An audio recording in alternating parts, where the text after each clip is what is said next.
Hi guys, एक बार और फिर से आ चुके हैं। तो आज हम लोग सीखने वाले हैं फायर पंप के बारे में। फायर पंप क्या होता है और एक बिल्डिंग होता है जो इंडस्ट्रियल एरिया में होता है, जो इंडस्ट्री होता है एक डोमेस्टिक होता है। जो इंडस्ट्री होता है, इंडस्ट्री में फायर पैनल और फायर पंप हर जगह पे फायर फाइटिंग लगा ही रहते हैं। तो क्या क्या रहता है हर एक इंडस्ट्री में, जो जो लगा रहता है सब सेम ही होता है। हम भी एक इंडस्ट्री में ही काम करते हैं, एक होटल में, मेरिडियन गोवा कलंगुट, उसमें मैं काम करता हूँ। तो उसमें भी लगा हुआ है एक फायर फाइटिंग का फायर पंप पैनल वगैरह वगैरह। तो उसके बारे में मैं आज इसे एक्सप्लेनेशन करूँगा। अगर ये वीडियो आप लोग को इन्फॉर्मेटिव लगेगा तो मेरे चैनल को सब्सक्राइब और लाइक कर दें। और WTP भी है, उसको दूसरे चैनल में बताऊंगा, लेकिन आज मैं फायर पैनल को क्लियर करता हूँ। ये हम लोग का WTP प्लांट रूम है, ठीक है। हम लोग वहाँ से एंटर किया, ये बेसमेंट के अंदर में बना हुआ है, ठीक है। तो ये WTP है, इसको कभी और एक्सप्लेनेशन करूँगा। ये हम लोग का फायर का, ये हम लोग का उस साइड में जो रेड कलर का उसमें फायर पैनल पंप बैठा हुआ है। ये फायर पैनल है, इधर का पंप का पैनल है, ठीक है। और ये सब टैंक है, 4 टैंक लगा हुआ है। ये 1000 KL, 100 KL, 100 KL, 100 KL, 100 KL, ठीक है। तो 200 KL का हम लोग का फायर पंप है, ठीक है। और 100 KL का ट्रीटेड वाटर पंप है। तो इसको ये WTP के लिए है। तो हम लोग आज सीखने वाले हैं, ये फायर पंप है, ठीक है। तो फायर पंप में कोई भी इंडस्ट्री में चले जाइए 5 ही पंप रहता है, ठीक है। और सब अलग अलग रहता है, लेकिन ये 5 मेन पंप रहते ही हैं, जिसका नाम है sprinkler jockey pump, diesel generator pump, ठीक है, diesel engine pump, sprinkler main pump, hydrant main pump, और उधर पे लगा हुआ एक छोटा सा हाइड्रेंट जॉकी पंप, ठीक है। तो ये यही सब पंप होते हैं। इसका काम क्या होता है चलिए मैं उधर बताता हूँ आपको। तो ये हम लोग का प्रेशर चार्ट दिया हुआ है, फायर का प्रेशर चार्ट इसको बोला जाता है, ठीक है। तो ये फायर पैनल का प्रेशर चार्ट है। तो कौन से पंप कब स्टार्ट होते हैं, पाइप में एक प्रेशर कटअप स्विच होता है लगा हुआ, जैसे ये हाइड्रेंट पाइप है ना, ये हाइड्रेंट पाइप, इसमें प्रेशर कटअप स्विच लगा हुआ रहता है। तो प्रेशर से कटअप होते हैं, जैसे कि ये इधर पे हाइड्रेंट लिखा हुआ है, हाइड्रेंट सिस्टम, ठीक है। पंप डेटा अब प्रेशर डेटा, ठीक है। तो हम लोग प्रेशर डेटा को पढ़ते हैं सब, ठीक है। तो ये जो पंप है, ये प्रेशर पंप एंड प्रेशर, ठीक है। तो हाइड्रेंट सिस्टम, ठीक है। तो हाइड्रेंट सिस्टम का होता है ये, जैसे जॉकी पंप है, ठीक है। जॉकी पंप इधर पे वो केजी लिखा हुआ है, ठीक है। उधर लिखा हुआ है cut in pressure, cut off pressure, ठीक है। मतलब अगर इतने प्रेशर पे रहेगा तो पंप चालू होंगे, अगर इतने प्रेशर पे रहेगा तो पंप बंद हो जाएंगे, इतने प्रेशर में रहेगा तो पंप बंद हो जाएंगे, ठीक है।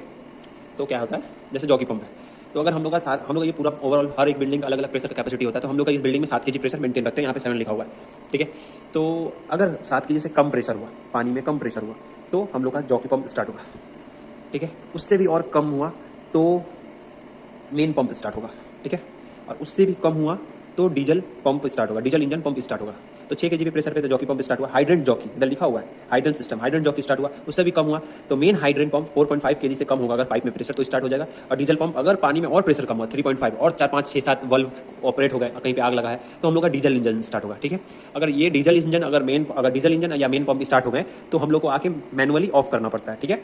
अगर 6 kg प्रेशर है, 6 kg या 5 kg प्रेशर है, तो ऑटोमेटिकली ये जॉकी पंप है वो चलते रहेगा। और जैसे 7 kg प्रेशर आएगा, क्योंकि हम लोग पानी का रिक्वायरमेंट पूरा हो गया तो हम लोग वल्व बंद करते हैं सब जहाँ से पानी लेते हैं, तो उसके बाद ये ऑटोमेटिकली 7 kg पे कटअप हो जाएगा ये जॉकी पंप। लेकिन ये अगर स्टार्ट होता है, ये दोनों पंप स्टार्ट होता है, तो हम लोग को आके मैनुअली कटअप करना पड़ता है। सेम उसके नीचे में स्प्रिंकलर पंप भी है, ठीक है।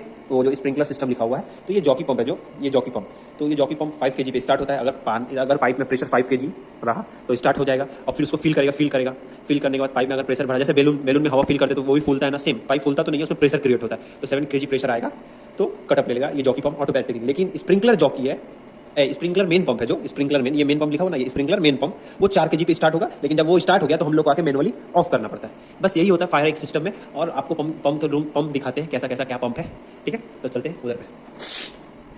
तो ये हम लोग का आ गया 5 पंप जो हर एक इंडस्ट्री में लगे रहते हैं।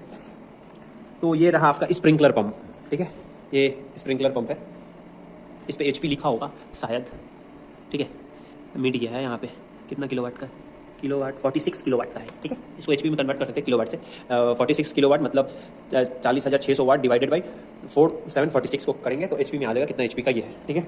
तो ये हो गया sprinkler jockey, sprinkler main pump, ये हो गया स्प्रिंकलर जॉकी पंप, ये होगा मेन हाइड्रेंट जॉकी पंप, वो हो गया मेन हाइड्रेंट पंप, और वो हो गया हम लोग का डीजल इंजन पंप, ठीक है, जो डीजल से चलता है। ये इसलिए लगाया जाता है इस पंप को। अगर बाय द वे ये सब तो इलेक्ट्रिक पे चलता है, उस टाइम जब हम लोग का आग लगा होटल में या इंडस्ट्री में, तो लाइन अगर ट्रिप हो गया, लाइन MCB गिर गया, ट्रिप हो गया, तो ये मैनुअली हम लोग चला सकते हैं, या ये ऑटोमेटिकली चलेगा। अगर हम लोग कहीं से भी वल्व खोलते हैं, अगर 3 kg से प्रेशर नीचे हो गया, डाउन हो गया, तो ये ऑटोमेटिकली डीजल के थ्रू चलेगा, ये इलेक्ट्रिक के थ्रू नहीं चलता है, ठीक है। और ये इलेक्ट्रिक के थ्रू चल गया, अगर इलेक्ट्रिकल फेल हो गया, इसीलिए हम लोग इस पंप को बैठाए हुए। ये सबका एक्चुअली मान के चलिए तो ये सबका पापा जी है, और ये है उससे छोटे पापा जी, और वो है दोनों उसके छोटे छोटे बेटे, ठीक है। अब और एक खास बात है इसमें, वो देखिए, वो हम लोग का मेन हेडर बोला जाता है। वो जो पाइप है ना, ये वल्व है ना, ये इधर से लेकर उधर तक मेन हेडर है। ये एक ही हेडर में सब पंप का ये पाइप जुड़ा हुआ है, ठीक है। ये सब पंप का पाइप एक ही हेडर में जुड़ा हुआ है, यहाँ से ये वहाँ से, ठीक है। तो और ये इसका एक यही है इसमें फंडा, सिर्फ ध्यान से समझिएगा आप लोग। ये बीच में जो लगा हुआ है इसको एनआरवी बोला जाता है, ठीक है। इस साइड में प्रेशर हाइड्रेंट का है और इस साइड में प्रेशर आपका स्प्रिंकलर का है, ठीक है। तो ये जो स्प्रिंकलर है, ये स्प्रिंकलर मेन पंप है इधर, और ये हाइड्रेंट मेन पंप का है इस साइड। ये बीच में जो एनआरवी लगा हुआ है ना, पानी यहाँ से इन करेगा लेकिन वहाँ से इन नहीं कर सकता है, ठीक है। तो पानी का फ्लो यहाँ से लेकर वहाँ यहाँ से जाता है, यहाँ से जाता है, यहाँ से जाने के बाद सीधा हम लोग का प्रोवाइड होता है जहाँ जहाँ जाना है, ठीक है। तो अगर मानिए यहाँ पे 6 kg प्रेशर है, ठीक है, ये पूरा पाइप में 7 kg प्रेशर है, ठीक है। अगर यहाँ पे प्रेशर कम हुआ, इस पाइप में अगर स्प्रिंकलर में प्रेशर कम हुआ, ठीक है, स्प्रिंकलर हेडर में प्रेशर कम हुआ तो स्प्रिंकलर मेन पंप चलेगा, ठीक है। और कम हुआ प्रेशर तो ये वो चलेगा, मेन स्प्रिंकलर पंप चलेगा, मेन स्प्रिंकलर पंप चलेगा, ओके। और भी कम हुआ तो फिर इसका सहायता करने के लिए, मतलब और झगड़ा बढ़ गया तो इसका सहायता करने के लिए ये वाला पंप चलेगा, हाइड्रेंट। तो हाइड्रेंट जब पंप चलेगा तो ये पानी सिर्फ यहाँ से पास होगा लेकिन रिटर्न बैक नहीं आएगा। यही इसका खासियत होता है ये मेन हेडर का, ठीक है। वो ऑटोमेटिकली हेडर है, जो इलेक्ट्रॉनिक हेडर बोला जाता है, तो उसको बटरफ्लाई वाली बोला जाएगा। ये ऑटोमेटिकली क्लोज होता है, ठीक है। और वो एनआरवी लगा हुआ है, ठीक है, वो हमेशा लेकिन ओपन ही रहता है।